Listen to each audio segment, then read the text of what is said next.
में, यानी 1765 से 1772 तक, 1765 से 1772 तक ये अवध के नवाब के संरक्षण में रहा था। और तब तक दिल्ली का जो कार्यभार था वो किसने संभाला? इस अवधि में उसका बेटा दिल्ली में मुगल साम्राज्य का कार्यभार संभाल रहा था। ठीक, किसका बेटा? शाह आलम सेकंड का बेटा। लेकिन फिर क्या हुआ, थोड़ी चीजें बदली। देखिए, मराठों को भी लगने लगा था कि अंग्रेज जो है वो पावरफुल होते जा रहे हैं। मराठों को भी लगने लगा था कि जो अंग्रेज हैं वो पावरफुल होते जा रहे हैं। तो मराठों ने अपनी पॉलिसी को बदला, अपनी नीति को बदला। मराठों का फिर ये मानना था कि पूरे के पूरे जो पूरा का पूरा जो देश है, यहां पर जितने भी शासक हैं उन सबको एक साथ आने की जरूरत है इन अंग्रेजों के विरुद्ध। तो अभी तक जहां मराठा मराठा जो थे वो एक तरह से संघर्ष कर रहे थे, या एक तरह से आप ये कह सकते हैं कि इनके प्रतिद्वंदी हुआ करते थे। कौन? मुगल।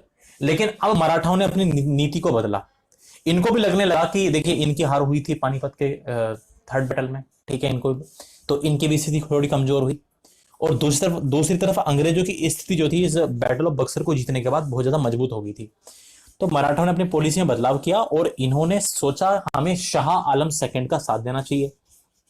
बात ही समझ। तो अब होता क्या है, ध्यान से समझना।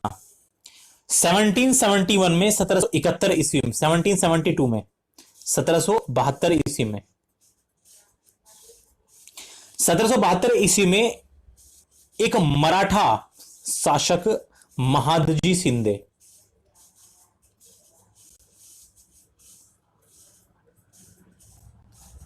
महादजी शिंदे, पहले तो ये देखिए, जो महादजी शिंदे जो थे ये एक मराठा साम्राज्य के एक शासक थे। और ये शासक हुआ करते थे ग्वालियर के।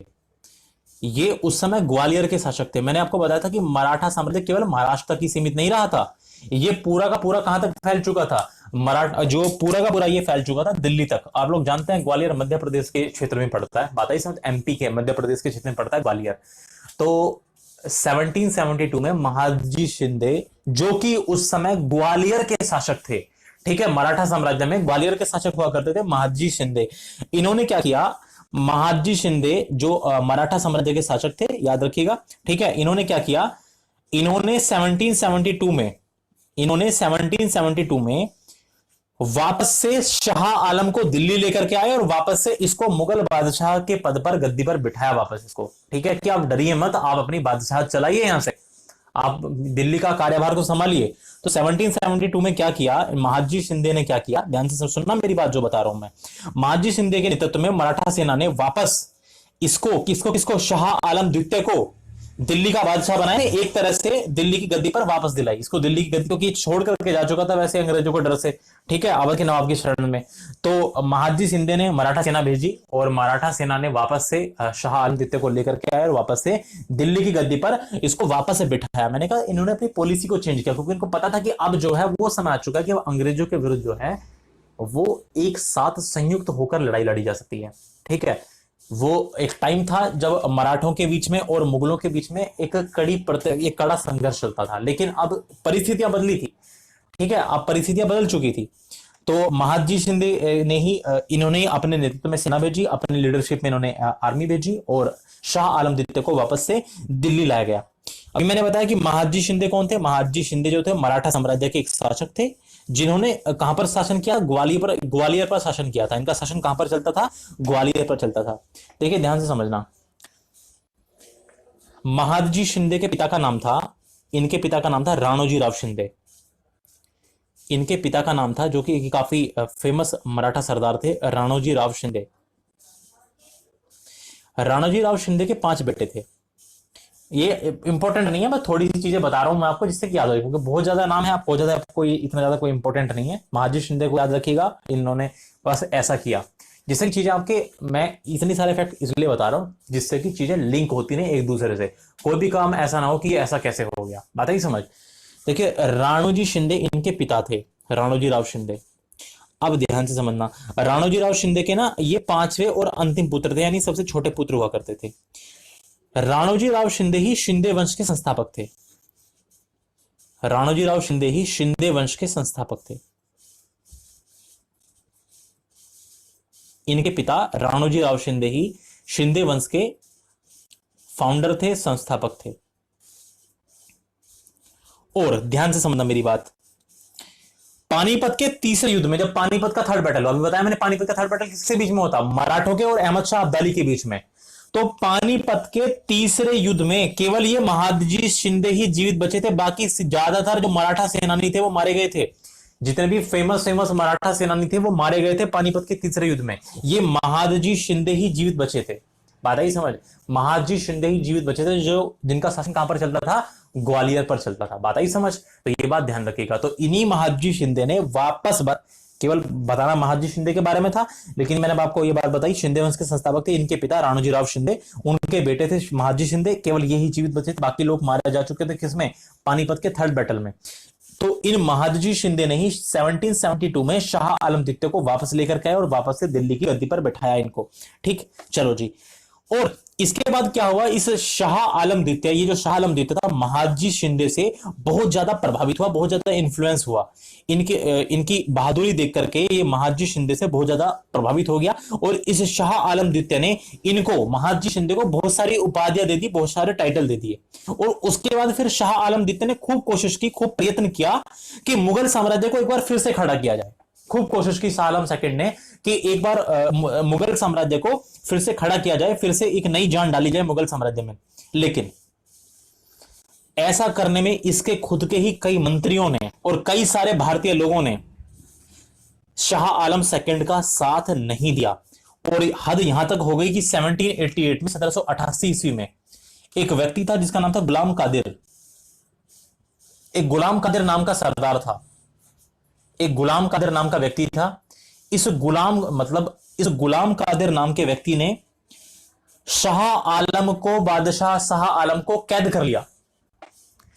इस गुलाम कादिर नाम के व्यक्ति ने 1788 में, 1788 ईस्वी में, गुलाम कादिर नाम के सरदार ने, एक रोहिला सरदार होगा उस पर मत जाइए, इस गुलाम कादिर नाम के व्यक्ति ने शाह आलम को कैद कर लिया और इस शाह आलम की दोनों आंखें फोड़ दी, इसको अंधा करवा दिया। शाह आलम को अंधा करवा दिया, इसकी दोनों आंखें फोड़ दी इसने, गुलाम कादिर ने, और कैद कर लिया।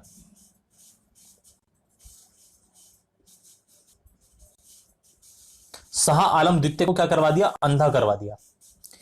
अब इस घटना का जब जैसे ही पता चला महादजी शिंदे को कि ऐसा हो चुका है कि मुगल बादशाह को एक सरदार गुलाम कादिर नाम के एक व्यक्ति ने कैद कर लिया और उसको अंधा करवा दिया है, ठीक है, तो भाई फिर से वापस हेल्प करने के लिए कौन आए, जल्द से जल्द। जब ये बात महादजी शिंदे को पता चली तो महादजी शिंदे ने बहुत ही जल्दी दिल्ली पर अटैक कर दिया।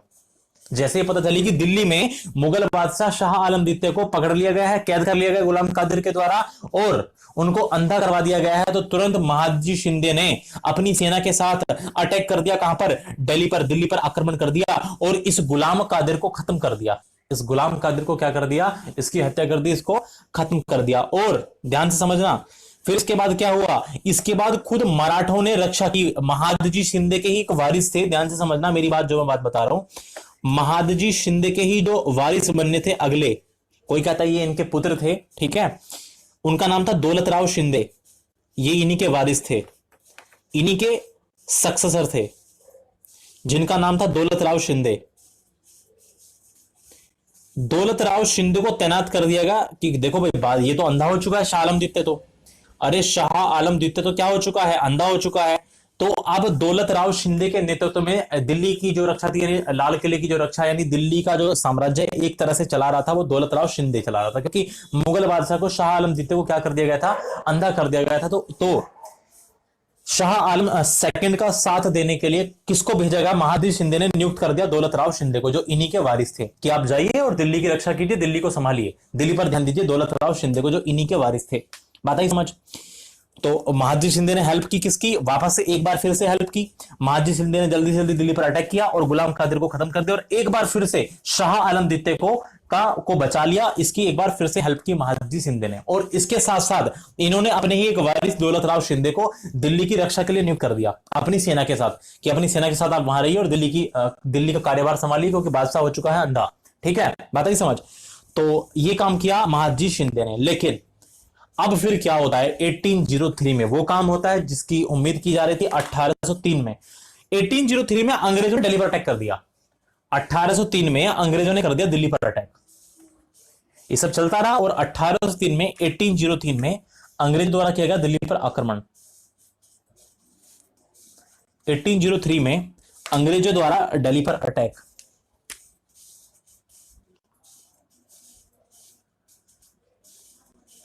अंग्रेजों द्वारा दिल्ली पर आक्रमण।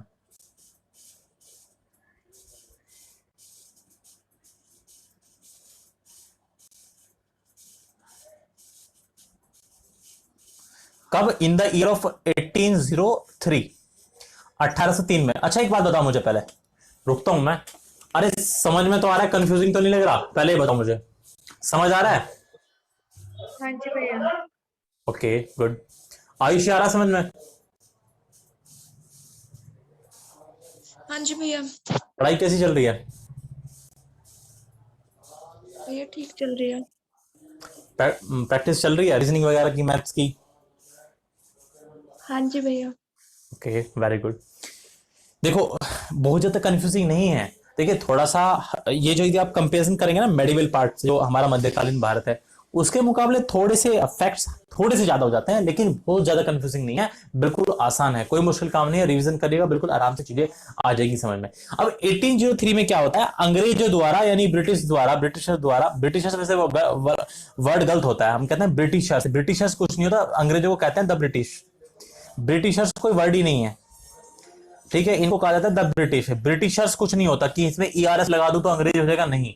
द ब्रिटिश का मतलब ही अंग्रेज होता है, ठीक है। तो अंग्रेजों ने किया 1803 में अटैक, कहां पर? दिल्ली पर। दिल्ली पर आक्रमण कर दिया। और हुआ ये कि 1803 में अंग्रेजों ने दिल्ली पर किया आक्रमण, और महादजी शिंदे के जो वारिस थे दौलत राव शिंदे, महादजी शिंदे के जो वारिस थे ये दौलत राव शिंदे, इनको कर दिया पराजित। दौलत राव शिंदे क्या हो गया? पराजित हो गया। क्योंकि आप लोग जानते हैं रक्षा तो स्पेशली यही सेना लेकर रक्षा कर रहा था, तो दौलत राव शिंदे क्या हुआ? पराजित हुआ।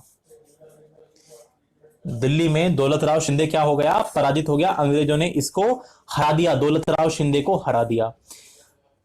तो कहानी कुल मिलाकर के ये हुई कि हुआ दौलत राव शिंदे पराजित, और दिल्ली पर कब्जा कर लिया किसने? अंग्रेजों ने। और दिल्ली पर किसका कब्जा हो गया?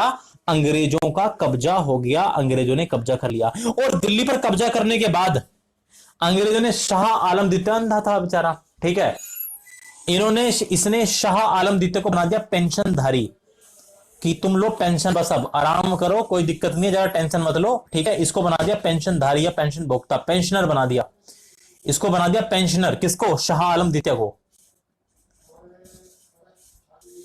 पेंशन भोक्ता बना दिया या पेंशनधारी बना दिया, पेंशनर बना दिया। 1803 में 1803 ईस्वी में अंग्रेजों ने दिल्ली पर आक्रमण किया और महाजी शिंदे के वारिस दौलत राव शिंदे को पराजित करके दिल्ली पर अपना कब्जा कर लिया, और मुगल सम्राट शाह आलम द्वितीय को पेंशनधारी या पेंशन भोक्ता बना दिया, और शाह आलम द्वितीय ने अंग्रेजों का संरक्षण स्वीकार कर लिया। ठीक है जी, मैं हाथ जोड़ लिया शाह आलम द्वितीय ने कि मैं आपका संरक्षण स्वीकार करता हूं, आपके शरण में आना स्वीकार करता हूं। और अंग्रेजों ने कहा कोई आप हमारी शरण में आइए, आपको हम देंगे पेंशन, ठीक है, आपको पेंशन दी जाएगी, बाकी समझ। और इस तरह से दिल्ली पर पूरा का पूरा अधिकार किसका हो गया? 1803 में किसका अधिकार हो गया? अंग्रेजों का। 1803 में किसका अधिकार हो गया? अंग्रेजों ने। और अंग्रेजों ने मुगलों को क्या बना दिया? पेंशनधारी बना दिया, और घोषणा कर दी कि मुगल सम्राट अब कोई व्यक्ति, मुगल सम्राट जो है अब कोई शासक नहीं है। अंग्रेजों ने मुगलों को पेंशनधारी बना दिया, पेंशन भोक्ता बना दिया, इंग्लिश में कहें पेंशनर बना दिया, और यह घोषणा करवा दी कि मुगल सम्राट अब कोई शक्ति नहीं है, अब कोई पावर नहीं है मुगल सम्राट अपने आप में, ना ही मुगल सम्राट अपने आप में कोई शासक है। मुगल सम्राट बस अब एक केवल पोस्ट है, बस केवल और केवल पोस्ट, केवल और केवल एक पद है, बस केवल एक नाम का पद।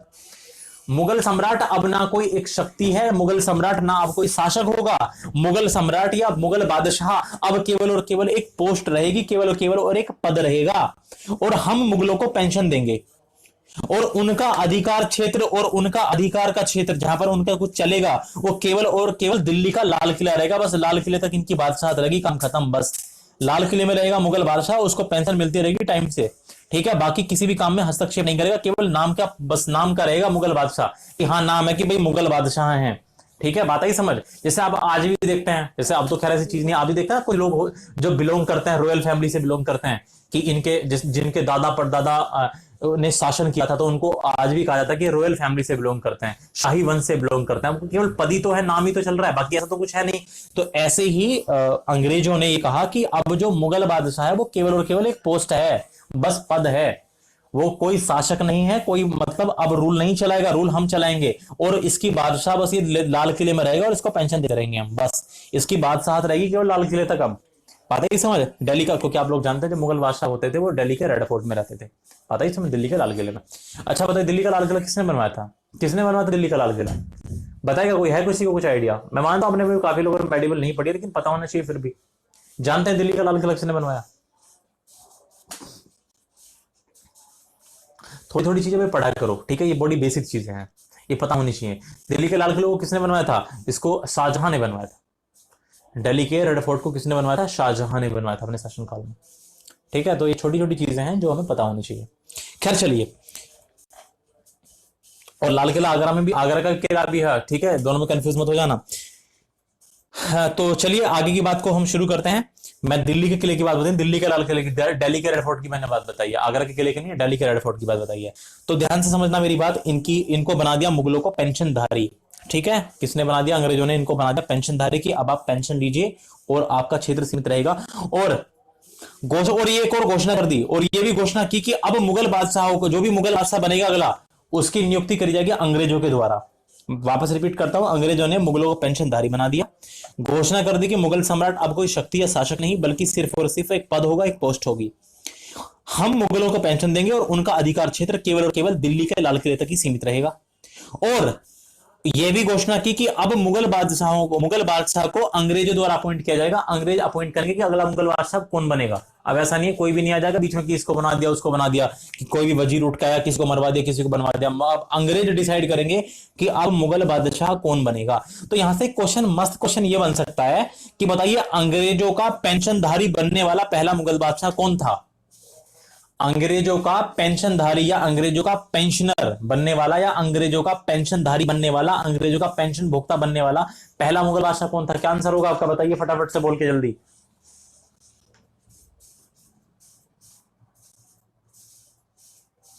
That was Shah Alam second, ठीक है, शाह आलम द्वितीय। तो आपका ये आंसर, ये क्वेश्चन बन सकता है, तो ये आपका आंसर हो जाएगा, ठीक है। तो अंग्रेजों का पेंशनधारी बनने वाला पहला मुगल बादशाह कौन था? ये शाह आलम सेकंड था, शाह आलम द्वितीय था। अब इसके बाद शाह आलम द्वितीय एक अंधा शासक के रूप में दिल्ली का लाल किले में बादशाह बना रहा, ठीक है भाई, अंधा तो ये हो ही चुका था, ठीक है। तो इसके बाद शाह आलम द्वितीय एक अंधे शासक के रूप में, एक अंधे बादशाह के रूप में दिल्ली के लाल किले में अपनी बादशाह चलाता रहा। और 1806 में, 1806 में, 1806 में इसकी हो गई डेथ। 1806 में शाह आलम की मृत्यु हो गई, शाह आलम द्वितीय की हो गई मृत्यु 1806 में।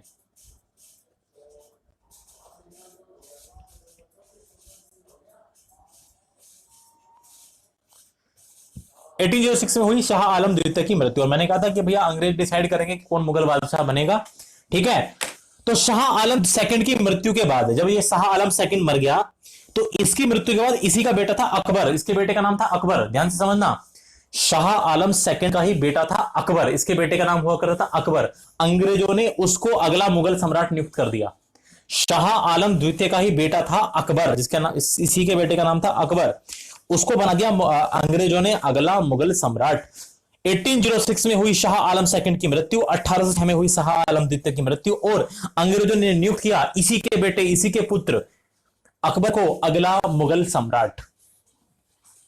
तो हेडिंग डालेंगे अकबर द्वितीय, क्योंकि अकबर तो नहीं कह सकते हम इसको, क्योंकि ऑलरेडी एक अकबर हो चुका है, जलालुद्दीन मोहम्मद अकबर, जो मुगल बादशाह में सबसे महान बादशाह माना जाता है, ठीक है। तो हेडिंग डालनी है अब आपको क्या, अकबर द्वितीय। किसका बेटा था? इसी का बेटा था, अकबर द्वितीय।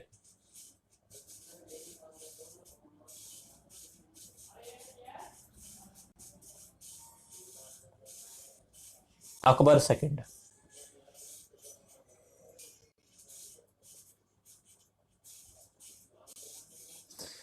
अकबर द्वितीय का शासनकाल रहा 1806 से लेकर के 1806 से लेकर के 1837 ईस्वी तक, 1837 एडी तक। तो हम बात करेंगे किसकी? अकबर द्वितीय की, अकबर सेकंड की। देखिए मैं बार बार बता रहा हूं, देखिए वास्तव में जो होता है इसका नाम अकबर सेकंड नहीं रखा गया था, किसको गया अकबर सेकंड, उन्होंने तो नाम अकबर ही रखा था। लेकिन अब हम क्या करते हैं कि अब यदि मैं हम इसको भी अकबर कहेंगे तो फिर जलालुद्दीन मोहम्मद अकबर में और इसमें डिफरेंस कैसे कर पाएंगे, बात है ही समझ।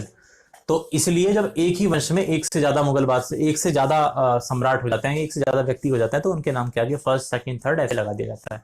अकबर एक ऑलरेडी हो चुका है, ठीक है। अच्छा एक और चीज है, एक व्यक्ति और है जिसको मिनी अकबर के नाम से जाना जाता है, किस नाम से, मिनी अकबर। जानते हैं किसको कहा जाता है मिनी अकबर? भैया दारा शिको। दारा शिकोह को। गुड। इसको मिनी अकबर के नाम से जाना जाता है, दारा शिकोह को। किसका बेटा था दारा शिकोह?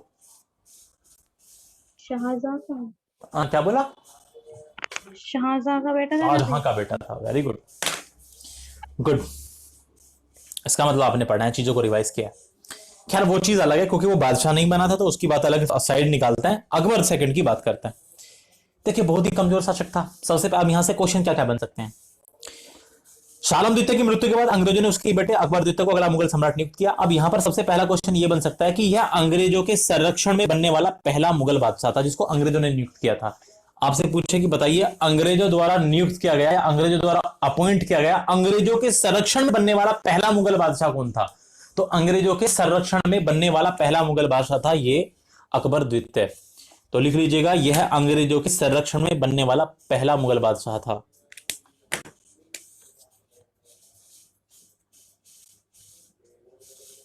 अंग्रेजों के संरक्षण में बनने वाला पहला मुगल बादशाह, या अंग्रेजों द्वारा अपॉइंट किया गया पहला मुगल बादशाह।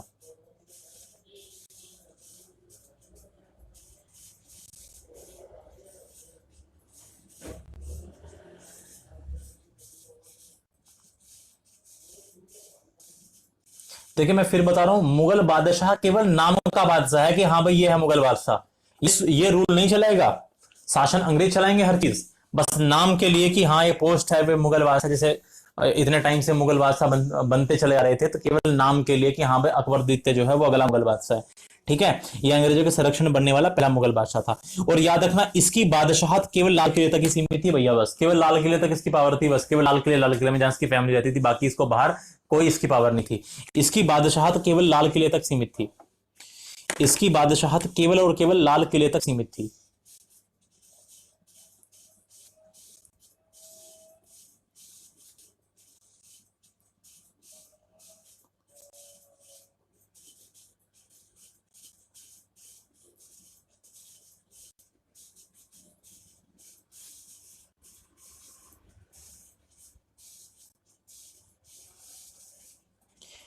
अब सबसे ज्यादा इंपॉर्टेंट चीज जो है वो ये बनती है इस अकबर द्वितीय से। तो आपने राजा राममोहन राय का नाम सुना होगा, जिन्होंने सती प्रथा का अंत करवाया था, ठीक है, जिन्होंने सती प्रथा के अंत करवाने में बहुत ही महत्वपूर्ण भूमिका निभाई थी। राजा राममोहन राय के बारे में आपको और आगे डिटेल से पढ़ाऊंगा मैं, जब हम पढ़ रहे होंगे भारत का जो पहला गवर्नर जनरल, जब हम गवर्नर जनरल के बारे में पढ़ रहे होंगे, लॉर्ड विलियम बेंटिंग के बारे में जब हम पढ़ेंगे, तो जब हम लॉर्ड विलियम बेंटिंग के बारे में पढ़ेंगे तो वहीं पर राजा राममोहन राय का मैं जिक्र करूंगा, क्योंकि लॉर्ड विलियम बेंटिंग की ही सहायता से राजा राममोहन राय ने सती प्रथा का अंत किया था, ठीक है। ये चीजें आएंगी आगे, तो वहां पर हम इसको ज्यादा डिटेल में समझेंगे। लेकिन फिलहाल यहाँ अकबर द्वितीय से जो एक क्वेश्चन बन सकता है वो ये बन सकता है कि 1830 में, 1830 ईस्वी में, 1830 में, 1830 ईस्वी में इस अकबर द्वितीय ने ही राजा राममोहन राय को, अकबर द्वितीय ने ही राजा राममोहन राय को, इस अकबर सेकंड ने ही राजा राममोहन राय को,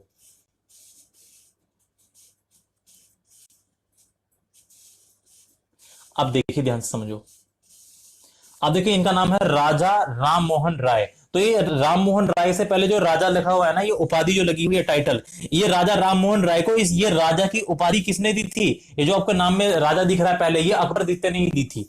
1830 में, 1830 ईस्वी में इस अकबर द्वितीय ने ही राजा राममोहन राय को राजा की उपाधि दी थी। बहुत इंपॉर्टेंट चीज क्वेश्चन है ये, राजा की उपाधि दी थी, राजा का टाइटल दिया था इनको।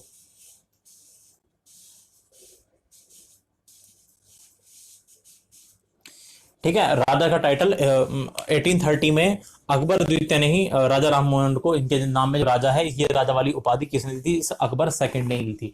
हालांकि इसके बाद राजा राम मोहन राय की डेथ हो गई थी जब वो इंग्लैंड जा रहे थे। इसी के पेंशन से संबंधित, क्योंकि पेंशन मिलती थी अकबर द्वितीय को, इसी के पेंशन से संबंधित काम के लिए वो जा रहे थे इंग्लैंड। उसी समय डेथ भी हुई थी राजा राम मोहन राय की। इसके बारे में हम आगे डिटेल से डिस्कशन करेंगे, ठीक है।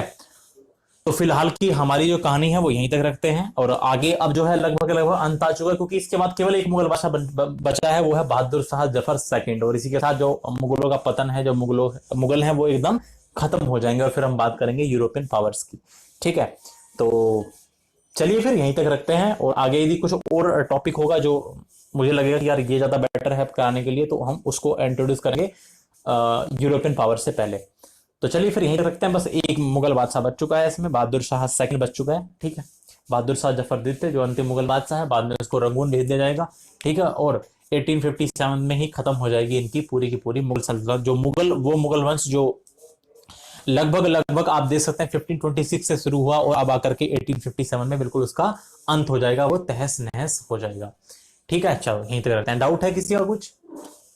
कोई डाउट है किसी चीज से संबंधित बता दीजिए फटाफट से, क्लास से रिगार्डिंग कोई डाउट हो?